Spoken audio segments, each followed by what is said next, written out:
On Argentina, if Americans want to know just how little Donald Trump seems to care about their health care, look at what he's doing today in the Oval Office. As we speak, the administration is approving $20 billion in taxpayer dollars to bail out Argentina in the middle of a shutdown. I have just one question. If this administration has $20 billion to spare for a MAGA-friendly foreign government, how can they say we don't have the money to lower health care costs here at home? The overwhelming majority of Americans say we need help with our health care, and they're busy spending $20 billion because Trump seems to really like the leader of Argentina. They're both sort of MAGA types. The administration is giving this money away to help Argentina's hard-right president in his election, where his party is in serious trouble. It's a bailout, it's nonsensical, and at the same time, the American people are frightened, scared, worried about losing their health care. It makes no sense to give money to Argentina and then say we don't have enough money to help Americans with health care. It is so against what Americans want. I'm sure if we had a vote here in this country, it would be 99-1 almost that the money belongs here, and that's what we should be focused on. Meanwhile, farmers across America are looking at this Argentina bailout on one side and wondering whose side the administration is on. It's been a devastating year for our soybean farmers because this administration has bungled trade talks with Beijing, and as a consequence, they've killed our soybean exports to that country. Now China is looking precisely to Argentina to cut new soybean deals, while our farmers at home suffer backbreaking losses. And on top of all that, you mean to tell me the administration's fine sending $20 billion of taxpayer dollars to help foreign farmers compete against American farmers here at home in the middle of a shutdown? It's insane, utterly insane. This Argentina bailout is a slap in the face to both American farmers and to working families worried about keeping their health care. So I'll say it again. If this administration has $20 billion to spare for a MAGA-friendly foreign government, they cannot turn around and say we don't have the money to lower health care costs here at home, because those costs are going through the roof. On the shutdown. On day 14 of the Trump shutdown, I want to remind everybody why we're here in the first place. Democrats have made it very clear, day in, day out, we want to open the government and have a serious negotiation to fix the health care premium crisis that is set to wallop the American people.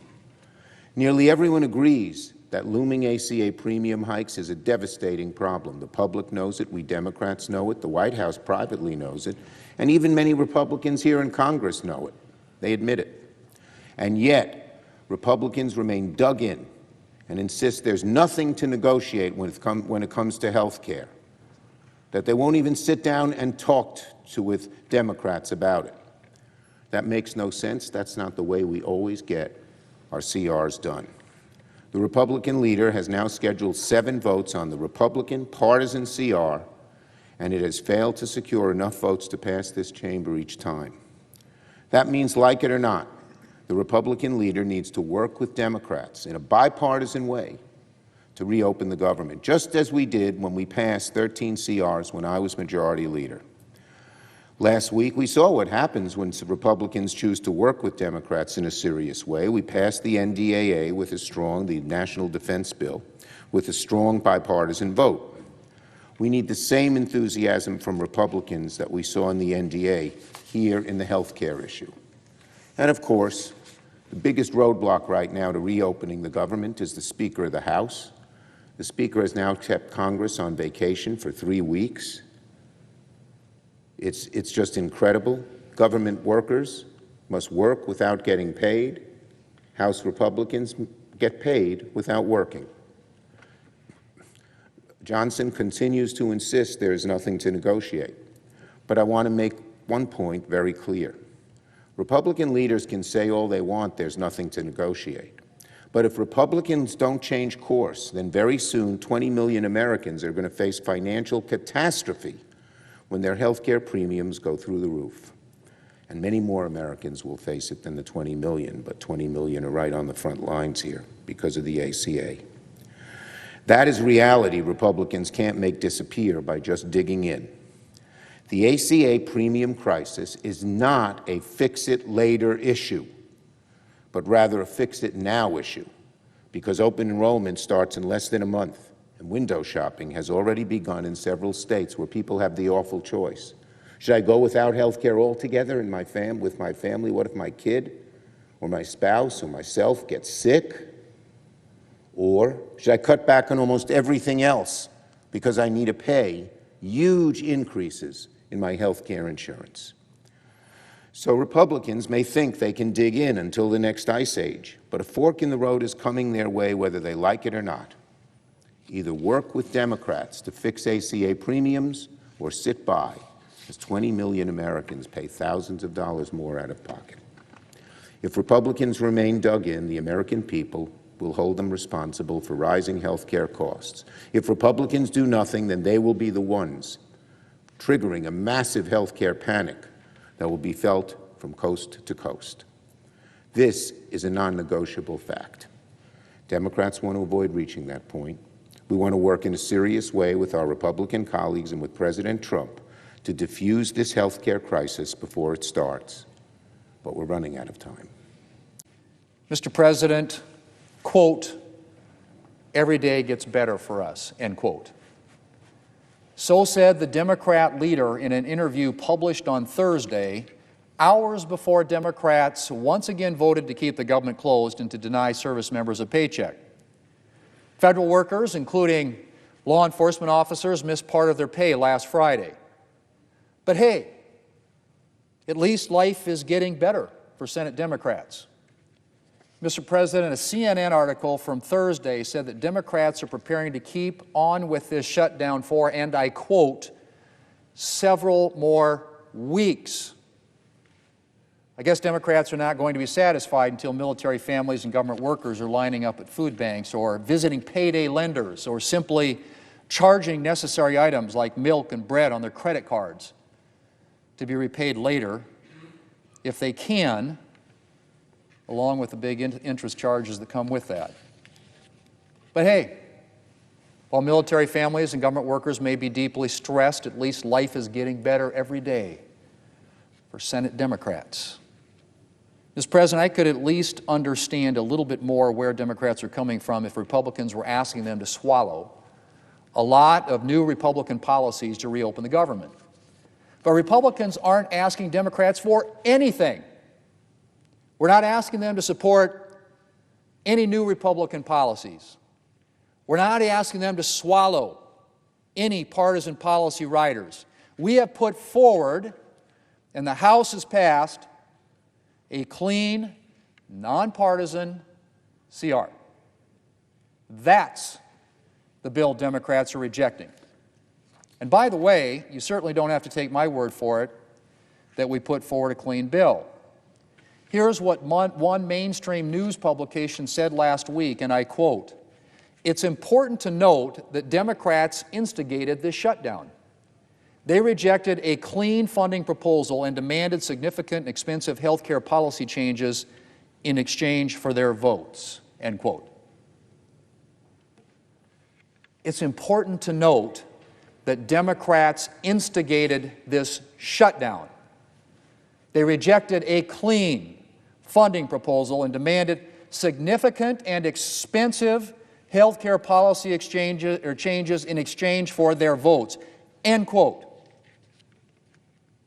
Yeah, that pretty much captures it right there in a nutshell, Mr. President. Now, Democrats like to whine that Republicans aren't negotiating, but negotiation, Mr. President, is what you do when each side has a list of demands and you need to meet in the middle. Republicans, as I and a lot of other people have pointed out, haven't put forward any demands. Only Democrats have made demands. And by the way, very expensive demands. And they've taken government funding hostage in an attempt to force through their partisan measures. Mr. President, I remember when Democrats used to care about the effects of a government shutdown. In fact, I could fill a whole speech, many speeches actually, with quotes from Democrats talking about how terrible shutdowns are. I used to think they were sincere in those opinions, but it's become abundantly clear that their previous statements weren't based on principle, but on political advantage. Democrats were against shutdowns when it suited their political purposes, and now that it suits their political purposes, they think, to keep the government closed, now they support shutdowns. I suspect their political calculations are flawed, because after all, 65% of voters think Democrats should reopen the government instead of holding out for their partisan demands. But I guess, Mr. President, Democrats are more worried about gaining the approval of their far-left base than about getting the approval of everyday Americans. Mr. President, it's day 14 of Democrat shutdown. Our economy is losing billions of dollars. Federal workers, including law enforcement officers, are going without pay. Critical government programs are in jeopardy. But hey, at least life is getting better every day for Senate Democrats. The American people know that Republicans have shut the government down because of their unwillingness to provide health care to everyday Americans, working class Americans, and middle class Americans. The Republicans have created a health care crisis that is devastating people all across the country. Working class America, rural America, urban America, small town America, the heartland of America, and black and brown communities all throughout America. That Republican health care crisis includes, but is not limited to, the largest cut to Medicaid in American history, hospitals, nursing homes, and community-based health centers closing all throughout the country because of what Republicans did in their one big ugly bill. The country faces a possible $536 billion cut to Medicare if Congress doesn't act by the end of this year. The Republicans continue to refuse to extend the Affordable Care Act tax credits, which is going to result in tens of millions of Americans experiencing dramatically increased premiums, copays, and deductibles. All across the country, including, most significantly, in states that Donald Trump won, and Republicans could care less. House Republicans canceled votes 2 weeks ago, canceled votes last week, canceled votes this week. House Republicans are on vacation, House Democrats are on duty here in Washington, D.C., ready to reopen the government, ready to support our troops and hardworking federal civil servants, and ready to address the Republican health care crisis that is crushing people all across the country in an environment where the cost of living is already too high because of failed Republican policies like the Trump tariffs. Welcome to day 14 of the Democrat government shutdown. It's 2 weeks of Democrats in Congress inflicting untold pain on the American people for nothing other than pure politics, as we've explained at this podium every day of the shutdown. Today, Senate Democrats will have their 8th chance to end this mess by passing our clean, nonpartisan continuing resolution, the government funding bill that would end all of this immediately. Over 3 weeks ago, the House passed that bill, and you all know the details of it. It is completely clean. There are no policy changes, no partisan riders, no gimmicks or tricks at all. All it does is keep the lights on at the current funding levels for a few extra weeks while we complete the normal appropriations process. Now compare that to the Democrats' counterproposal. They're demanding $1.5 trillion in new spending paid for by American taxpayers.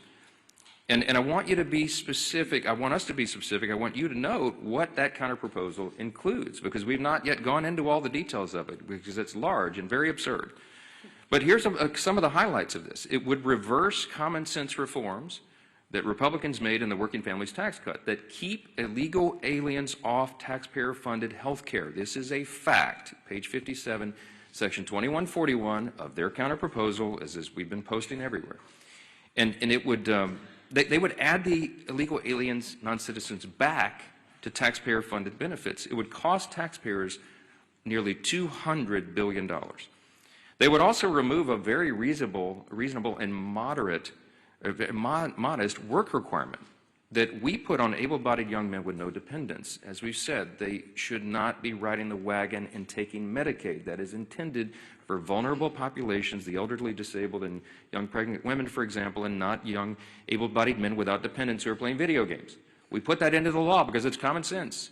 Their counterproposal would reverse that. So taxpayers would be funding them again. They would make in their counterproposal permanent COVID-era Obamacare subsidies without any income caps or any other reforms at all.